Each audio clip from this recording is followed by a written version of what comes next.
La historia nos pertenece, nos otorga elementos para comprender el presente y, por lo tanto, actuar conscientemente en él. Interruptus. Escucha y comparte con nosotros la idea de que el pasado constituye lo que somos y lo que seremos en el futuro. Interruptus. Hacer época no es intervenir pasivamente en la cronología, es interrumpir el momento. Interruptus. Pasado es presente.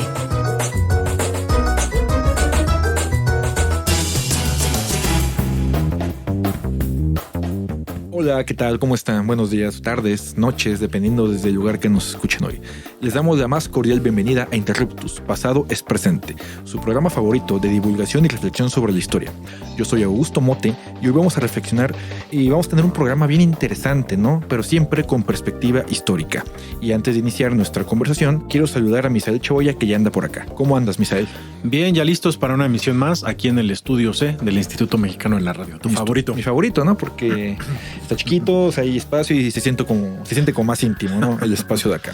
Y como ya les anunciaba, ¿no? De hace ratito, pues vamos a tener una conversación muy interesante, ¿no? Sobre un tema, pues que siempre es complicado de asimilar, ¿no? Sobre todo por el contexto en el que actualmente atraviesa nuestro país, ¿no? Un contexto marcado por la violencia. Pero pues siempre es bueno reflexionar estos temas que son complicados desde la perspectiva histórica, ¿no? Sobre todo para entender nuestro presente y poder proyectar, ¿no? Digamos, una idea de cambio, ¿no? Para lo que se viene. Y para ello, pues nos acompaña Jessica Esteves Ojendis. Una compañera muy querida y a quien admiro mucho. Ella es licenciada en Historia por la Universidad Autónoma de Guerrero y actualmente es compañera mía en la maestría en Historia en la Universidad Iberoamericana. Las líneas de investigación de Jessica están asociadas a la historia del tiempo presente, a la guerrilla, movimientos estudiantiles y estudios de género, y actualmente colabora en colectivos en defensa de los derechos humanos y de divulgación histórica en el mismo estado de Guerrero. Jessica, bienvenida a los micrófonos de Interruptus y del Instituto Mexicano de la Radio. Hola, pues muchas gracias, Misael, Augusto, por la invitación, y aquí estamos esperando tener una conversación profunda. Sí, se va a poner bastante bueno. Sí, y bueno y duro al mismo tiempo, porque el tema que vamos a abordar no puede asimilarse fácilmente, creo yo, pero es necesario también traerlo siempre a los micrófonos de Interruptus Radio, por supuesto, a la radio pública y al debate público, finalmente, porque es parte de una herida abierta de la historia de nuestro país. Yo quisiera preguntarte, Jessica, para quienes nos escuchan, quizá no están tan vinculados con los temas y con los conceptos académicos o los conceptos jurídicos, antropológicos también, que nos expliques qué es desaparición forzada, cómo se puede entender este proceso, este delito y esta práctica tan, lamentablemente, tan recurrente en nuestro país. Sí, bueno, querida audiencia, la verdad es que hablar de desaparición forzada es complejo porque el concepto también ha transgredido generaciones y ha atravesado el tiempo, porque lo que podemos apuntar siempre es que es una incógnita. Es saber y no saber nada, porque es incertidumbre constante. Es incertidumbre ante el paradero de una persona. Hay presunción de un delito, pero no hay certeza de su vida o de su muerte, lo cual complejiza bastante. Entonces, pues ya cuando hablamos un poco del concepto y un poco como de esta historia, pues efectivamente es un delito, y históricamente ha sido pues una estrategia, una práctica realizada desde las instituciones gubernamentales encargadas de la seguridad, planificadas desde el Estado para eliminar a quienes se consideraban enemigos políticos. Esto pasa en los 70s. Actualmente justo sabemos que es un problema que está totalmente presente en todo el territorio mexicano, y pues si bien el actor es más difuso, ha cambiado muchísimo, ¿no? Todo el proceso en cuanto a la desaparición de personas de los 70s ahora, pero es un delito y sigue siendo responsabilidad del Estado porque no da cuenta sobre el paradero de estas personas. Sí, como bien lo mencionabas, ¿no? Es un concepto que abarca, ¿no? Digamos, diversas aristas. Y pues que, digamos, históricamente, ¿no? Ha ido cambiando, ¿no? Como todo concepto. Y sobre todo, pues les anunciaba, ¿no? Al inicio de la emisión de hoy, puesto que es un tema importantísimo, ¿no? O sea, dado el contexto de violencia, también por eso es importante, ¿no? Remitirnos a esta idea, ¿no? De estudiar este tipo de prácticas, pues que han estado presentes, ¿no? En la historia del tiempo presente de nuestro país. Y yo quisiera preguntarte, ¿por qué consideras que es importante estudiar temas de terrorismo de Estado en el presente? Es muy importante porque lamentablemente sabemos que vivimos rodeados de violencia. como sociedad vivimos en una sociedad bastante violenta, muy lacerada por todo este tipo de conflictos. Y entonces, para entender las violencias que estamos viviendo en el presente, hay que acercarnos a sus orígenes históricos, a comprender su historicidad y saber que todas estas problemáticas no son fortuitas. Entonces, hay territorios en donde lamentablemente es más marcada y más profunda esta línea. Y aún así creo que es muy importante poder recurrir a la historia porque pues lo sabemos, ¿no? La historia siempre nos hace comprender ciertos procesos que vivimos desde el presente y creo yo que eso, la lectura del presente tiene que ser vinculada con el pasado siempre. Claro. En el caso, pues que tú conoces mucho mejor, justamente porque eres originaria del estado de Guerrero, ya lo has comentado, ¿no? Pero platícanos qué de particular tiene el caso de Guerrero desde la década de 1970 en la vinculación justamente con la desaparición forzada y con lo que pues durante muchos años se habló y se fue popularizando el contexto mexicano de la llamada Guerra Sucia en nuestro país, ¿no? Justo, Guerrero es un estado protagónico, si bien en muchísimos otros estados sabemos que hubo demasiadas movilizaciones durante esta década.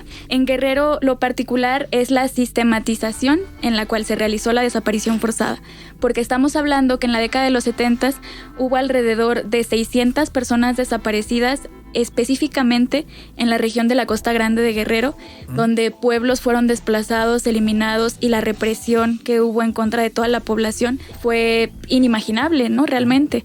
Entonces es como bien importante rescatar Guerrero porque justo es eso, la práctica sistémica y sistematizada en la cual se realizó la desaparición de personas que simplemente por el hecho de tener un apellido en común con Lucio Cabañas, por ejemplo, si tenías el apellido Cabañas Barrientos, ya eras fichado. Si tenías el apellido de otros de los líderes guerrilleros como Genaro Vázquez, Carmelo Cortés, ya eras fichado. Entonces, es por eso que es la importancia, ¿no? Por la sistematicidad y como lo mencionaba, estamos hablando de solo 600 personas desaparecidas en una región bien específica. Por motivos políticos. Claro, ¿no? por motivos políticos. No es solo porque en algún momento desaparecieron, sino por una búsqueda sistemática, explícita, aunque soterrada legalmente, del Estado mexicano por desaparecer a gente que se manifestaba, ¿no? Y que estaba organizándose, pues en un contexto también, pensándolo a nivel mundial, o por lo menos a nivel regional, digamos, del continente americano, y que México está también vinculado tan cerca con Estados Unidos. El fantasma del comunismo, justamente desde la década de los 50s y los 60s, en nuestro país tuvo un impacto fuertísimo en la década de los 70s, ¿no? Que viene pues de un estado y de un partido que gobernaba que estaba mimetizado completamente con las instituciones, pero digamos a nivel federal, ¿no? Pero a nivel local también, en cuanto al gobierno del estado, había un contubernio muy potente con fuerzas federales como el ejército, ¿no? O las policías, bueno. Sí, definitivamente. Es que justo es eso, porque en el discurso público, México ha sido un país democrático siempre. Abierto a toda movilización, a la sociedad organizada y a la manifestación, pero sabemos que no es cierto. A los exilios latinoamericanos. Claro, o sea, diplomáticamente hablando, México recibió refugiados de otros países por motivos políticos, pero internamente masacraba poblaciones enteras y claro, el contexto de la Guerra Fría, la Revolución Cubana y la misma movilización social que había en Guerrero venía desde los 50s. Entonces estamos hablando que 50, 60 eran demasiadas movilizaciones en contra de los gobiernos locales y federales, pues ahora en los 70s todo esto se sistematizó y fue reprimido. Claro, y tenemos además el caso que pues últimamente se ha documentado más, no es tan nuevo el conocimiento que se da sobre una práctica que es muy atroz, que son los famosos vuelos de la muerte, ¿no? Que tienen pues su lugar en Guerrero, digamos es de donde se sabe que salían estos famosos vuelos, se documentaron desde 2002, pero salieron a la luz apenas en un video que hicieron algunas organizaciones en 2024, ¿no? Es decir, aparentemente eso es algo que pasó hace mucho tiempo, pero estamos viendo que no ha habido justicia para las familias que vieron justamente a sus familiares desaparecidos y además porque mucha de la gente que perpetró esos crímenes sigue viva también y porque no ha habido justicia, ¿no? Que es parte importante de la reflexión y lo vigente de un caso de como la desaparición forzada en México, ¿no? Yo igual, ¿no? Comentaba sobre esta cuestión de sistematización de la violencia, ¿no? Y digamos, quisiera, aventar como la pregunta, ¿no? Y quizá en este bloque no nos va a dar tiempo, ¿no? Para que nos respondas esto, pero también quería como ver, ¿no? Cómo Guerrero, pues, sí, dentro de todo el esquema, ¿no? De violencia que se lleva a cabo en México, ¿cuál sería en este caso, ¿no? La particularidad del estado de Guerrero para que estas prácticas, digamos, se lleven a cabo de un refinamiento, pues la literatura, ¿no? Por ejemplo, yo pienso en los textos, ¿no? De Carlos Montemayor, ¿no? Donde este autor, pues desde la literatura, ¿no? Relata muy bien cómo son las prácticas de tortura, las prácticas de desaparición forzada y prácticamente, ¿no? Todo tipo de atentado, ¿no? Contra los derechos humanos en el estado de Guerrero, ¿no? Que si bien es una cuestión, como bien lo mencionabas, ¿no? Que se lleva a cabo a nivel nacional, yo creo que Guerrero, desde mi perspectiva, y ahorita nos lo dirás, tiene una particularidad muy específica. ¿Qué nos podrías decir sobre esto, Jessica? Para, digamos, plantearlo ahorita, y ya si quieres, ahorita lo vamos retomando en el segundo bloque del programa. Sí, justo son muchos elementos, porque algo que caracteriza Guerrero también dentro de la misma ruralidad que hay en el estado son estos problemas de marginaciones económicas, educativas, y entonces, si bien hay otros estados que también están en estos índices, Guerrero es de los primeros lugares. Entonces, esto es algo histórico, y esta lejanía de pronto entre ciudades, estos problemas del campo, esta distribución inequitativa de la riqueza, fueron como muchos elementos que fueron provocando tanto masacres, pero a la vez organización social.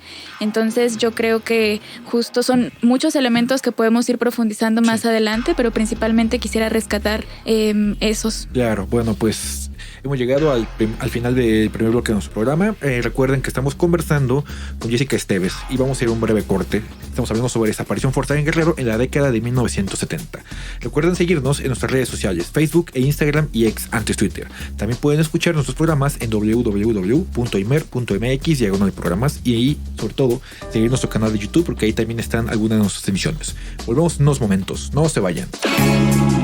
La historia es nuestra, porque la hacemos todos los días. En un momento continuamos. Interruptus. Pasado es presente.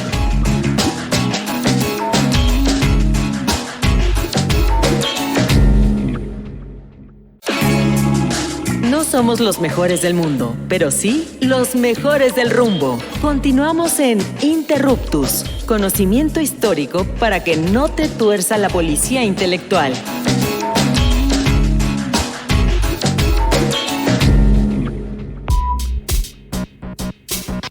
Amigas y amigos de Interruptus, regresamos al segundo bloque de nuestro programa. Estamos conversando con Jessica Esteves sobre desaparición forzada en el estado de Guerrero en la década de 1970. Bueno, pues como recordarán, en el bloque anterior estábamos hablando un poco, ¿no? Sobre las particularidades del estado de Guerrero.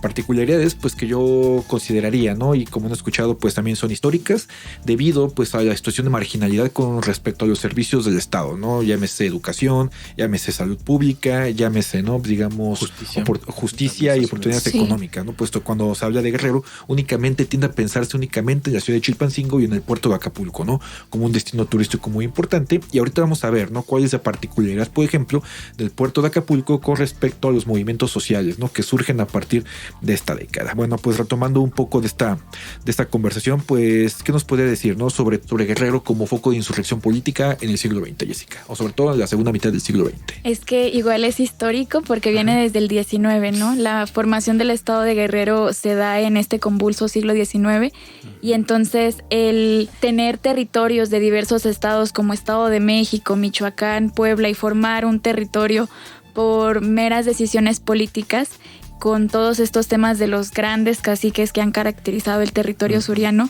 desde ahí ya vemos que hay una problemática presente.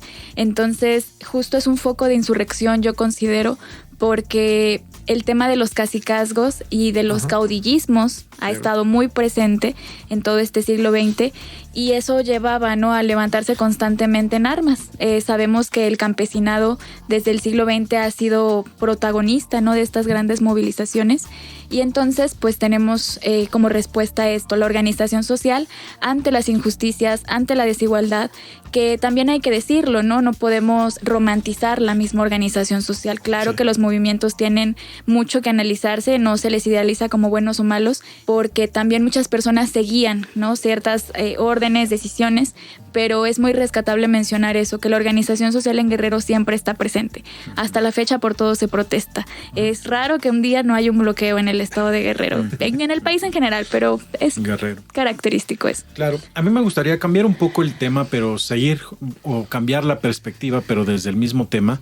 Bueno, a mí me gustaría reflexionar también o que nos compartas una reflexión sobre qué pasa con las mujeres en estos movimientos, ¿no? Generalmente tenemos en el radar a Lucio Cabañas, ¿no? A maestros, digamos, egresados de la Normal Rural Isidro Burgos de Ayotzinapa.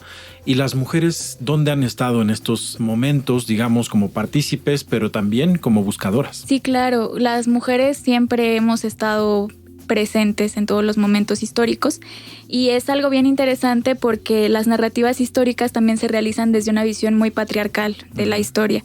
Entonces no se les considera muchas veces porque siempre se les reduce a ser las esposas, las novias, las parejas, las hermanas, mamás, pero también han tenido una participación importantísima. En el caso de los movimientos guerrilleros, la participación de las mujeres ha sido fundamental. De hecho, Aurora de la Paz Navarro, fundadora de Fuerzas Armadas Revolucionarias, es la única mujer en ser fundadora de un movimiento guerrillero en México y entonces no se le ha reconocido mucho en la historia este suceso. También es bien importante resaltar que al menos en los movimientos estudiantiles, movimientos guerrilleros, también se trabajaba por comisiones. Entonces todos tenían un trabajo equitativo en el sentido de todas y todos preparaban comidas, todas y todos tenían el conocimiento de cómo usar armas, todas y todos tenían la misma voz en asambleas. Pero claro, sabemos que en un mundo en donde impera más la voz de los hombres, ha sido complicado que esto se haga visible, pero recientemente han habido muchísimos trabajos que trabajan temas como emociones, la vida de las mujeres, y entonces creo que vamos por un camino muy interesante. Y bueno, pasando un poco a centralizarnos sobre la Normal Rural Isidro Burgos de Ayotzinapa, ¿cómo ha sido? Bueno, creo que ya podemos pensar que Lucio Cabañas, que Genaro Vázquez son egresados de esta Normal. ¿Cuál ha sido su papel? Y pensándolo, pues vinculándolo directamente con la desaparición de los 43 normalistas. Sí, aquí... 2014. Sí, claro. Aquí quisiera hacer como una precisión, porque muchas veces se piensa que Genaro estudió en Ayotzinapa y en realidad salió de la Escuela Nacional de Maestros, acá de la Ciudad de México.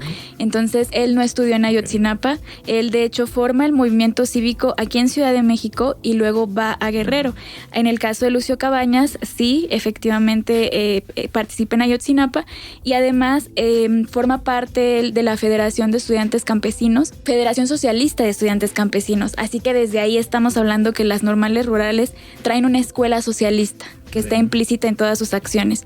Entonces, dentro de la normal, esta ha sido una tradición porque todavía actualmente tengo entendido que se siguen formando a través de círculos de estudio. No voy a entrar mucho en eso, pero finalmente esta tradición de organización de protesta siempre ha estado presente porque es una normal rural que trae esta conciencia histórica, pero también socialista. Entonces, desde ahí hay una crítica al sistema, crítica al Estado, y entonces justo, ¿no? Tenemos que siempre ha sido golpeada por el Estado, y bueno, lo que sucedió en 2014 fue el claro ejemplo de que la desaparición forzada está más presente que nunca. Claro, o sea, no podemos, ¿no? Cuando hablamos de desaparición forzada, pues remitirnos, ¿no? No podemos dejar de remitirnos a estos importantísimos referentes, ¿no? Como es el movimiento de normalistas, ¿no? En el estado de Guerrero principalmente, ¿no? La normal de Ayotzinapa y digamos, ¿no? Otro de los movimientos o de la serie de movimientos políticos sociales que se llevan a cabo en el estado de Guerrero, como son los movimientos armados, ¿no? De izquierda socialista, el Partido de los Pobres, la Asociación Cívica Nacional Revolucionaria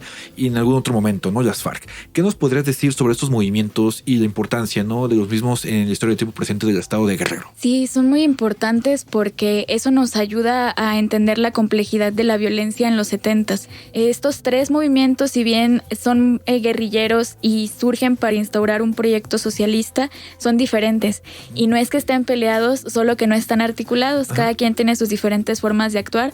Por ejemplo, Genaro Vázquez, al organizar este movimiento en la Ciudad de México de asociación cívica, en realidad era un movimiento legal. Él quería participar en la política electoral, en las urnas y tener una organización que participara en otros ayuntamientos, pero cuando ve cerradas estas puertas, entonces se va a la clandestinidad y Asociación Cívica se transforma a Asociación Cívica Nacional Revolucionaria. En el caso del Partido de los Pobres, Lucio Cabañas viene de Ayotzinapa, trae una formación socialista, y si bien Genaro también es cercano a los campesinos y al movimiento campesino, Lucio Cabañas trabaja un poco más en comunidad, y entonces su escuela es: el campesino no tiene que leer, el campesino sabe por vivencias propias que atraviesa la desigualdad y la injusticia, hay que organizarnos y prepararnos militarmente. En el caso de Fuerzas Armadas Revolucionarias lideradas por Carmelo Cortés, Carmelo había estado en el Partido de los Pobres, pero él sí se va a formar a la escuela de cuadros en la URSS, y entonces él viene con una formación teórica distinta a todos ellos, y él dice: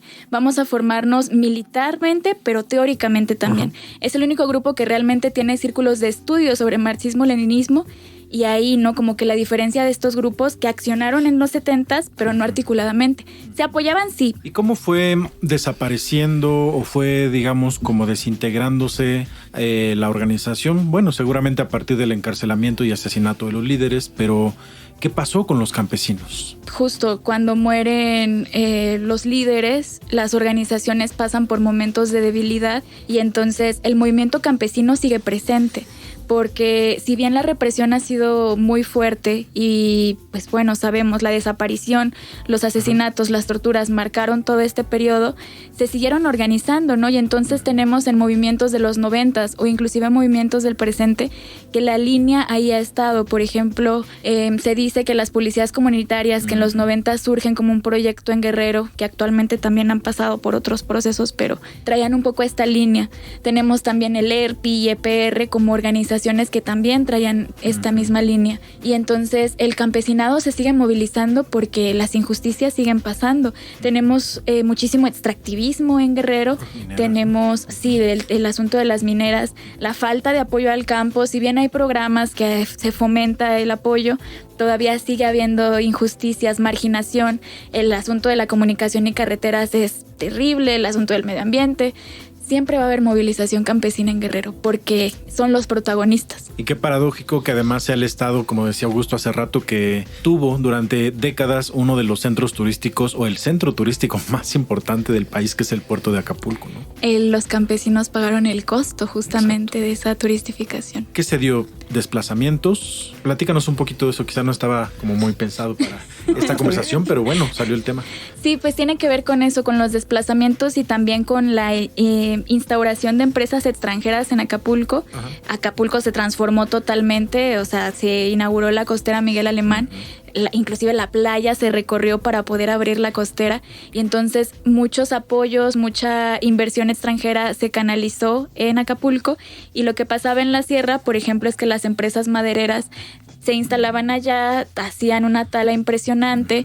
Entonces también eso tenía que ver con que no había trabajo, no había buenas condiciones en la tierra. Entonces, bueno, finalmente todo se vincula. Es el pasado oscuro quizá de pues Acapulco, ¿no? Sí, yo quería preguntarte, ¿no? Sobre la base aérea, ¿no? ¿Es de esta época o ya es un proyecto que ya estaba, digamos, antes de la década de los 70s? La base aérea se recrudece en los 70s. Ajá. Porque justo al ser una zona turística, sabemos que las instituciones de seguridad tienen que estar presentes, entonces Acapulco desde los 50 tiene todo este boom, entonces también tenían que tener este otro lado donde la seguridad y la observancia pública estuviera presente. Entonces sí, o sea, ha estado presente. Sí, o sea, uno va, ¿no? O sea, hace rato ya que se encuentra ahí, ¿no? Con la base aérea del ejército, pues que sí saca un poco de onda, ¿no? Viajar por ese lado. Claro, y seguramente enormes cantidades de políticos aterrizaban tranquilamente en esa base aérea, claro, para vacacionar, ¿no?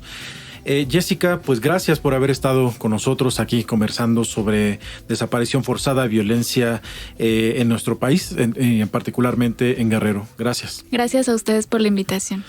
Interruptus. Los esperamos la próxima semana para seguir indagando en la diversidad cultural y social de México, desde la mirada histórica. Interruptus. Porque comprender nuestro pasado es primordial para entender nuestro presente. Interruptus. Pasado es presente.